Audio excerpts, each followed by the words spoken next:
Bonjour à tous, j'espère que vous allez bien. Aujourd'hui, suite dans notre thème scrapbooking, on va parler du matériel essentiel, du matériel de base pour commencer. Je vous propose cette vidéo parce que c'est vrai que quand on débute, on est un petit peu perdu par rapport à la diversité que nous proposent, que ce soit les boutiques sur internet ou lorsque l'on va dans un magasin de loisirs créatifs. Donc j'avais envie de vous aider un petit peu pour éviter de dépenser trop d'argent au départ et pour que vous puissiez commencer quand même avec les outils utiles et indispensables pour vous. Donc lorsqu'on va parler de scrapbooking, que ce soit pour faire nos pages ou pour la carterie, je vous conseille d'avoir un plan de travail qui va être propre et stable et sur lequel vous pourrez découper. Donc je vous conseille d'acheter ce qu'on appelle les cutting mats. Donc c'est des planches de coupe, je crois en français. Vous allez en avoir de différentes tailles. Là, je vous en montre une petite. Donc, par exemple, pour les personnes qui vont faire juste de la carterie, ceci est assez grand. Par contre, si vous souhaitez faire du scrapbooking, je vous conseille d'acheter un petit peu plus grand afin que votre page puisse rentrer totalement sur la page. Maintenant, si vous n'avez pas envie d'acheter ces planches de coupe, vous pouvez très bien faire au début avec les grands calendriers, vous savez, en carton qu'on récupère souvent en fin d'année. Vous pouvez travailler avec ça au départ, en sachant quand même que plus vous allez couper sur ce carton-là, plus ce carton-là va s'abîmer et s'user, et ça risque de vous embêter sur le long terme et vous empêcher de faire un travail propre sur vos pages. Si vous voulez découper, les rainures qui sont sur le carton vont vous empêcher de découper droit. Donc pour démarrer, commencez avec le calendrier et ensuite essayez d'investir dans un support de travail comme les cutting mats. Si vous souhaitez, petit détail qui me vient, si vous souhaitez acheter une cutting mat, essayez d'acheter avec la surface qu'ils appellent auto-cicatrisant. Ça veut dire que si vous faites une coupure sur votre surface, c'est un plastique en fait qui est super intelligent, qui va se réparer tout seul. Vous n'aurez pas en fait la rainure qui va rester imprégnée dans votre surface plastique. Voilà. Ça, c'est la base de la base. Maintenant, on va parler de tout ce qui est matériel pour tracer. Donc là, on va aller voler les outils de nos enfants. Un crayon Critérium ou crayon à papier avec le taille-crayon, une petite gomme et une règle. Je vous conseille d'avoir une règle en métal. Toujours pareil, si vous utilisez un cutter, elle va moins s'abîmer qu'une règle en plastique. Ensuite, on va parler du matériel pour couper. Alors pour couper, deux investissements indispensables. Un ciseau fin qui va vous permettre de pouvoir faire des découpes dans les détails. Ciseau qui ne vous servira qu'à couper le papier ou éventuellement le ruban. Il ne vous servira pas à couper autre chose. Sinon votre ciseau va s'abîmer et vous aurez du mal à faire des découpes propres et jolies. Un autre indispensable, à mon sens, un scalpel. Exacto, cutter, comme vous voulez, on l'achète toujours pareil au rayon loisirs créatifs ou bricolage. Très intéressant et très utile, toujours pareil pour faire des découpes précises. Si j'ai des jeunes filles qui sont en train de regarder mes vidéos, encore une fois, attention, ça s'appelle pas un scalpel pour rien, ça coupe vraiment beaucoup. Donc soyez prudente. Si vous devez utiliser ça, demandez à ce que ce soit un adulte qui le fasse éventuellement. Enfin, un autre outil pour les découpes qui peut être utile mais non indispensable, mais je vous en parle quand même parce que ça peut être intéressant que vous le sachiez, c'est un massicot. Vous en trouverez facilement dans les magasins de fournitures de bureau ou dans les magasins de loisirs créatifs.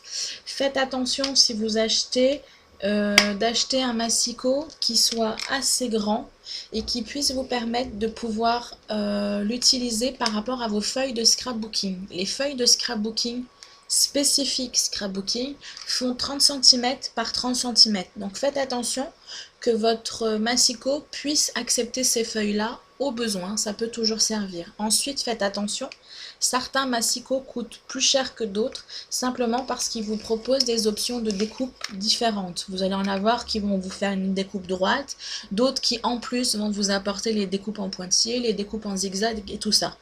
Encore une fois, à vous de voir si ça vous sera utile ou non. Je vous conseille un massicot simple pour démarrer. Vous verrez ensuite à l'usage si vraiment vous en avez l'utilité pour les autres options.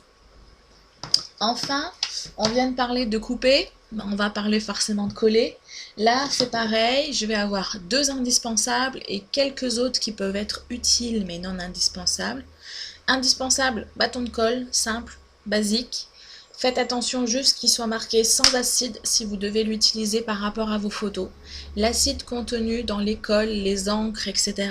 abîme à la longue vos photos. Ça va les oxyder, ça va les altérer. Donc essayez de protéger au maximum, surtout si vous faites des pages scrap, c'est que vous voulez essayer de les garder et de raconter une histoire, donc autant que cette histoire soit encore lisible dans quelques années. Donc sans acide, bâton colle, et je vous conseille une colle en fait en stylo. Ça va vous permettre de pouvoir faire les petits détails, coller les petites bandes de papier, coller les petits éléments de décoration qui sont vraiment minuscules, et si vous faites avec ça, vous allez faire du barbouillage. Donc autant avoir un outil au départ pour commencer. Maintenant, si vous avez envie d'investir un petit peu plus, je vous conseille d'acheter des glue dots. Donc ce sont des petites pastilles, je vais essayer de vous montrer l'image. Voilà, ce sont des petites pastilles transparentes de colle qui vont vous permettre de pouvoir coller des petits éléments de décoration comme des boutons et d'autres embellissements qui pourront être ajoutés sur la page. Très pratique, toujours pareil, non indispensable mais fort pratique. Des mousses 3D ou des dimensionnelles, tout dépend si vous le dites à la française ou à l'américaine. Il s'agit en fait d'une pastille de mousse qui est en relief. Donc ça va vous double face. Ça va vous permettre de pouvoir faire du relief, coller en relief un embellissement ou un ensemble de papier afin de donner du volume et donner de la profondeur à vos décorations et à vos pages. Dans l'optique rapide, collage propre, ça peut être intéressant d'avoir un ruban adhésif double face. J'en parle en dernier parce que c'est une option qui peut coûter cher à la longue. Donc gardez-la éventuellement juste pour coller les photos si vous voulez faire vraiment un collage très très propre. Mais bon, voilà. Non indispensable, c'est vrai que ça devient indispensable à la longue parce que c'est beaucoup plus pratique, c'est beaucoup plus rapide, mais c'est vrai que ça revient beaucoup plus cher. Donc ça après, c'est le porte-monnaie qui va parler. Maintenant, on va aborder tout ce qui est de mettre de la couleur sur nos pages. Donc en premier, je vous conseille et je vous encourage à acheter des crayons de couleur aquarellables. Ça peut être intéressant, ce sont des crayons de couleur, vous voyez, qui se présentent de manière totalement ordinaire. La seule différence, c'est que si vous utilisez un pinceau avec un légèrement humidifié, vous allez pouvoir donner un effet sur votre coloriage et donner un effet en fait aquarelle. Donc ça peut être sympa par rapport aux tampons que vous allez pouvoir coloriser par la suite ou même faire des effets sur vos pages. Ensuite, je vous conseille... Toujours pareil, non indispensable mais assez pratique, des pastels qui va vous permettre, pareil, de faire des effets sur une page ou de colorier vos tampons. Assez sympa. Basique de chez Basique, des feutres simples, ça peut vous permettre de faire de la déco, éventuellement de colorier, même si je ne suis pas une fan du coloriage avec les feutres parce que ça laisse quand même des traces et des marques. Ça c'est le côté perfectionniste qui parle. Un autre achat qui peut être assez intéressant, ce sont les feutres pointe fine. Ça peut être sympa pour écrire, pour faire des petits doodling, des petits décors sur les pages. L'avantage, c'est que vous pouvez essayer de coordonner vos décors et vos écritures par rapport à votre ambiance générale de page. Donc assez sympa. Quoi qu'il en soit, si vous n'avez pas envie d'acheter ce genre-là de stylo, je vous conseille quand même 3 basiques. Avoir un stylo gel blanc, toujours intéressant. On peut écrire sur les photos avec. On peut faire du décor sur les pages. Feutre noir, donc là j'en montre 2, mais un seul suffirait. Si vous avez envie d'en avoir de différentes pointes, de différentes formats, à vous de voir. Ça veut également vous permettre de faire de la décoration sur vos pages et éventuellement un crayon marron. Si vous n'avez pas envie d'acheter des crayons de toutes les couleurs, blanc, noir, marron, c'est du basique, mais ça peut être sympa. Et additionné au pastel ou au crayon aquarellable, ça peut vous faire un joli effet. On va parler, qui dit colorier, qui dit scrapbooking, de suite on va penser à tampon et donc on va penser à encre. Encore une fois, attention, allez-y mollo, n'achetez pas trop à la fois, ça ne sert à rien, juste à dépenser des sous que vous gaspillerez peut-être. Là je parle par expérience, j'ai été la première, moi quand j'ai voulu commencer, j'ai acheté plein d'encre, des chères, des pas chères, et je me suis rendu compte au final que soit l'encre elle était pas de bonne qualité, soit finalement c'était des couleurs que j'allais pas utiliser ou que j'allais en utiliser tous les 46 du mois. Donc allez-y tranquillement, prenez des basiques, je vais vous montrer, et ensuite choisissez des couleurs au fur et à mesure de vos projets.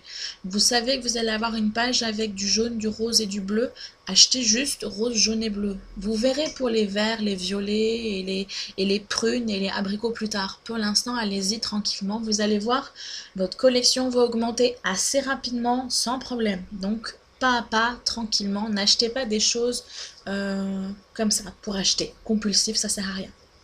Donc je vais vous parler d'abord ce que j'ai 6 mètres en encre les basiques.